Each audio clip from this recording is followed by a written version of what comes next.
வணக்கம் நண்பர்களே. நாம் இன்னைக்கு எல்ஐசியோட லாபகரமான ஒரு திட்டத்தை பற்றி தான் இன்னைக்கு பார்க்க போகிறோம். திட்டத்தை பார்க்கறதுக்கு முன்னாடி புதுசாக ஒரு எல்ஐசி பாலிசி எடுக்கிறவங்க என்னென்ன விஷயங்கள்லாம் தெரிஞ்சிருக்கணும், அது எதுக்கெல்லாம் உட்பட்டு இருக்கு அப்படின்றத பார்த்துட்டு திட்டத்தை பற்றி தெளிவாக பார்ப்போம்.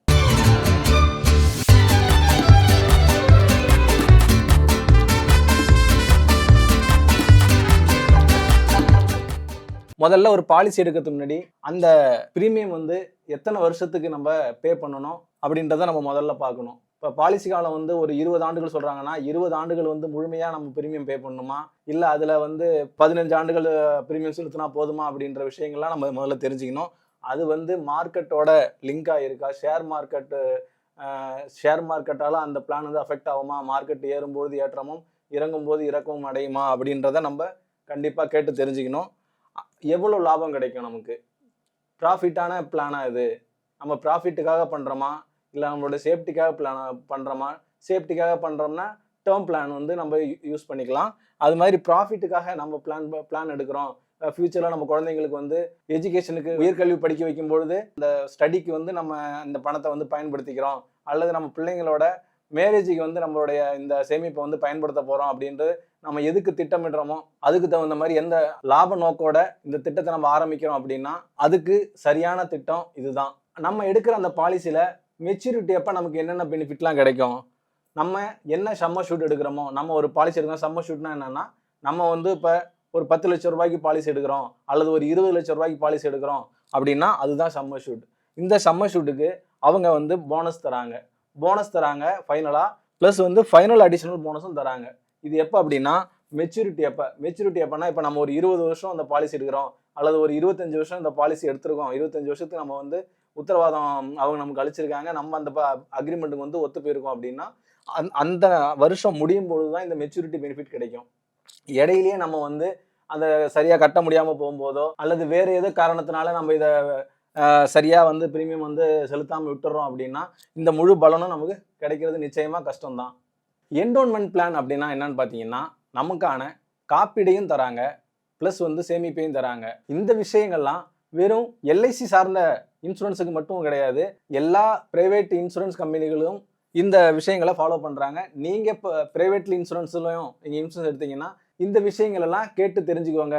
மார்க்கெட் லிங்க்டா, இது வந்து எவ்வளோ ரிட்டர்ன்ஸ் தரும், நம்ம எவ்வளோ வருஷம் இந்த ப்ரீமியம் வந்து பே பண்ணணும், நமக்கு ரிட்டர்ன்ஸ் எப்போ கிடைக்கும், எத்தனை வருஷத்துக்கு கிடைக்கும், இது வந்து கண்டினியூஸாக லைஃப் லாங் கிடைக்குமா, ஹோல் லைஃப் பிளானா இல்லை என்டோன்மெண்ட் பிளானா அப்படின்ற விஷயங்கள்லாம் நீங்கள் கண்டிப்பாக கேட்டு தெரிஞ்சுக்கிட்டு தான் ஒரு புது பாலிசி எடுக்கணும். ஒரு பாலிசின்றது நாம் எத்தனை வருஷம் ப்ரீமியம் கட்டணும், நமக்கு எப்போ ரிட்டர்ன் கிடைக்கும் அப்படின்றத பொறுத்து தான் எவ்வளவு லாபம் கிடைக்கும் அப்படின்ற விஷயமே இருக்குது. நம்ம இந்த திட்டத்தில் பார்த்தீங்கன்னா 3 ஆப்ஷன்ஸ் இருக்குது. 16 வருஷம் மெச்சூரிட்டி பீரியட், அதாவது பாலிசி டேர்ம் 16 வருஷம் கழிச்சு தான் இந்த பாலிசி மெச்சூரிட்டி அடையும். அதுக்கு நம்ம பார்த்தீங்கன்னா 10 வருஷம் பணம் கட்டினா போதும். இன்னொரு ஆப்ஷன் இருக்குது 21 வருஷம் கழிச்சு தான் மெச்சூரிட்டி ஆகும் இந்த பிளான். அதுக்கு நம்ம 15 வருஷம் பணம் கட்டினா போதும். அதே மாதிரி 25 வருஷம் மெச்சூரிட்டி பீரியடு, 16 வருஷம் பணம் கட்டினா போதும். இந்த இடைப்பட்ட காலங்கள்லையும் நமக்கு வந்து இன்சூரன்ஸ் கவரேஜ் தராங்க. அதாவது பார்த்தீங்கன்னா 16 வருஷம் இந்த பாலிசி டேர்ம், இது வந்து எப்போ மெச்சூரிட்டி ஆகுது, 16வது வருஷம். நம்ம எத்தனை வருஷம் பணம் கட்டுறோம், 10 வருஷம் தான் பணம் கட்டுறோம். இந்த வெயிட்டிங் பீரியட் இருக்குல்ல, அதாவது நம்ம ஃபண்டு க்ரோத் ஆகிற டைம் 10லேருந்து 6 வருஷம் 16 வருஷம், இந்த 6 வருஷத்துக்கும் நமக்கான இன்சூரன்ஸ் கவரேஜை தராங்க. இந்த காலகட்டத்தில் நம்ம வந்து எந்த ஒரு ப்ரீமியமும் நம்ம செலுத்தலை, இருந்தாலும் இந்த பணம் கட்டாத 6 வருஷத்துக்கும் நமக்கு வந்து இன்சூரன்ஸ் கவரேஜ் தராங்க. அதே மாதிரி எல்லா திட்டத்திலையும் அதே மாதிரி தான். இந்த 15 வருஷம் நம்ம பணம் கட்டுறோம், 21வது வருஷம் நம்ம பணம் எடுத்துக்கலாம். அந்த நம்ம பணம் கட்டாத 6 வருஷமும் நமக்கு இன்சூரன்ஸ் கவரேஜ் தராங்க. இந்த 6 வருஷம் வெயிட்டிங் பீரியட்ல தான் நம்ம ஃபண்டு வந்து க்ரோத் ஆகுது. இது வந்து லாப நோக்குக்காக மட்டுமே தயாரிக்கப்பட்ட இந்த திட்டம். இது இன்னொரு ஆப்ஷன் இருக்கு, 25 வருஷம் மெச்சூரிட்டி பீரியடு. நம்ம எத்தனை வருஷம் பணம் கட்டுவோம்னா 16 வருஷம் தான் பணம் கட்டுவோம். 9 வருஷம் வெயிட்டிங் பீரியடு. இந்த இடைப்பட்ட 9 வருஷமும் நமக்கு வந்து பார்த்தீங்கன்னா இன்சூரன்ஸ் கவரேஜ் தராங்க. இந்த இடைப்பட்ட காலத்தில் நம்ம எந்த ப்ரீமியமும் செலுத்தலை. இந்த திட்டத்தில் சேர்றதுக்கு குறைந்தபட்ச வயது வந்து 8 வயது, அதிகபட்சம் 59 வயசு வரைக்கும் நம்ம இந்த திட்டத்தை தேர்ந்தெடுக்க முடியும். இது வந்து பார்த்தீங்கன்னா மினிமம் வந்து 2 லட்ச ரூபா சம்மர் ஷூட், நம்ம மினிமம் 2 லட்ச ரூபா வரைக்கும் நம்ம பாலிசி எடுக்கலாம். அதிகபட்சம் நமக்கு எவ்வளோ வேணாலும் எடுக்கலாம், 10 லட்சம், 1 கோடி, 2 கோடி, 3 கோடி, 10 கோடி, நமக்கு எவ்வளோ கெப்பாசிட்டி நம்மளால சேமிக்க முடியுமோ அவ்வளோ தூரத்துக்கு நம்ம வந்து இன்சூரன்ஸுக்கு வந்து எடுத்துக்க முடியும். இந்த 3 ஆப்ஷன்ல சிறப்பான ஆப்ஷன் எதுன்னு கேட்டா, என்ன கேட்டா நீங்க 25 வருஷம் சூஸ் பண்றது தான் கரெக்ட்னு சொல்லுவேன். ஏன்னா ஒரு இன்சூரன்ஸ்ன்றது லாங்கா இருக்கிறது தான் இன்சூரன்ஸ் கவரேஜ். இன்சூரன்ஸ் எதுக்கு எடுக்கணும் அப்படின்னா, நமக்கு இன்சூரன்ஸ் கவரேஜ்க்காக தான் எடுக்கிறோம். பிளஸ் வந்து நமக்கு சேமிப்பாவும் ரிட்டர்ன்ஸ் கிடைக்குது. ஆக நமக்கு வந்து 25 வருஷம் அந்த டேர்மை வந்து நம்ம சூஸ் பண்ணும்பொழுது 16 வருஷம் கட்டினா போதும். 9 வருஷம் வெயிட்டிங் பீரியட். இந்த 9 வருஷம்ன்றது ஒரு பெரிய விஷயம் இல்லை. நம்ம ஃபண்ட் வந்து growth ஆகி நமக்கு எப்படி ரிட்டர்ன்ஸ் பெரிய ரிட்டர்ன்ஸ் கிடைக்கும். அதை நான் இப்போ வந்து எக்ஸ்பிளைன் பண்ணுறேன். எப்படி ஒரு 25 வருஷம் பிளான்ல வந்து நம்ம ஸ்டார்ட் பண்ணும்பொழுது ஒரு 10 லட்சம் ரூபாய்க்கு நமக்கு எவ்வளோ வந்து ரிட்டர்ன்ஸ் கிடைக்குது, நமக்கு எவ்வளோ இன்சூரன்ஸ் கவரேஜ் கிடைக்குது, இடையில வந்து நமக்கு தேவைப்பட்டால் லோன் கூட எடுத்துக்கலாம். ஒரு 2 வருஷம் 3 வருஷம் நம்ம பாலிசி பணம் கட்டிட்டு ப்ரீமியம் கட்டிட்டு அதுக்கப்புறம் வந்து பார்த்தீங்கன்னா ஒரு நமக்கு எவ்வளோ பே பண்ணியிருக்கோமோ அதை பொறுத்து நமக்கு வந்து லோனாகவும் நம்ம வந்து வாங்கிக்கலாம். நாம் இந்த திட்டத்தை 25 ஆண்டுகள் வந்து எடுத்திருக்கோம். 25 ஆண்டு திட்டங்களை ப்ரீமியம் டேர்மை நம்ம சூஸ் பண்ணும்பொழுது ஒரு 10 லட்சம் ரூபாய்க்கு நம்ம வந்து இன்சூரன்ஸ் எடுக்கிறோம் அப்படின்னா, காப்பீடு பெறுறோம் அப்படின்னா 10 லட்சம் ரூபாய்க்கு எடுக்கும்பொழுது 16 ஆண்டுகள் வந்து ப்ரீமியம் பே பண்ணுங்க, பணம் கட்டணும். இது நம்ம இப்போ உதாரணமாக யாருக்கு எடுத்துருக்கோம்னா ஒரு 30 வயசுக்காரருக்கு எடுத்திருக்கோம். அந்த ஒரு 30 வயசுக்காரங்க ப்ரீமியம் இப்போ எடுக்கிறாங்க, இந்த வருஷம் எடுக்கிறாங்க அப்படின்னா இந்த வருஷம் அவங்களோட ப்ரீமியம் எவ்வளோ கட்டுவாங்கன்னா 48,427 ரூபா இருக்குங்க. இதே வந்து அவங்க 16 வருஷம் மொத்தமாக எவ்வளோ கட்டியிருப்பாங்க அப்படின்னா 7,74,832 ரூபா இவங்க வந்து இந்த 16 வருஷத்தில் கட்டியிருப்பாங்க. இவங்களுக்கு வந்து மெச்சூரிட்டி அப்போ எவ்வளோ கிடைக்கும் அப்படின்னா 26,75,000 ரூபா கிடைக்கும். இது வந்து கேரண்டீடு ரிட்டர்ன்.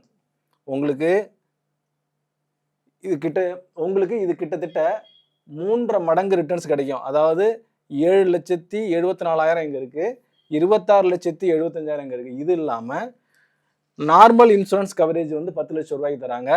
அதே ஆக்சிடென்டல் கவரேஜ் வந்து இன்சூரன்ஸ் கவரேஜ் வந்து 10 லட்சம் ரூபாய்க்கு தராங்க. மொத்தம் வந்து இயற்கை மரணம் இப்போ நம்ம வந்து ப்ரீமியம் வந்து பே பண்ணிக்கிட்டே இருக்கோம். இயற்கை முறையில் ஏதோ ஒரு மரணம் நிகழ்ந்து போகுது அப்படின்னா நாம வெறும் 48,427 ரூபா இந்த வருஷம் ப்ரீமியம் கட்டியிருந்தாலும் சரி, நமக்கு ஏதாவது ஒரு நிகழ்வு ஏற்படுது நம்ம பாலிசி எடுத்த அப்புறம் அப்படின்னா நமக்கு வந்து 10 லட்சம் ரூபா இன்சூரன்ஸ் கவரேஜ் கண்டிப்பாக கிடைக்குங்க. இதே அந்த மரணம் வந்து ஒரு விபத்து முறையில் நடக்குது அப்படின்னா மொத்தம் நமக்கு வந்து 20 லட்சம் ரூபா கிடைக்குங்க. நார்மல் கவரேஜ் 10 லட்சம் ரூபா இருக்குல்ல, நமக்கு வந்து இன்சூரன்ஸ் கவரேஜ் ப்ளஸ் வந்து ஆக்சிடென்ட் கவரேஜ் 10 லட்சம் ரூபா, மொத்தம் வந்து 20 லட்சம் ரூபா நமக்கு வந்து இன்சூரன்ஸ் கவரேஜாகவும் கிடைக்கும்.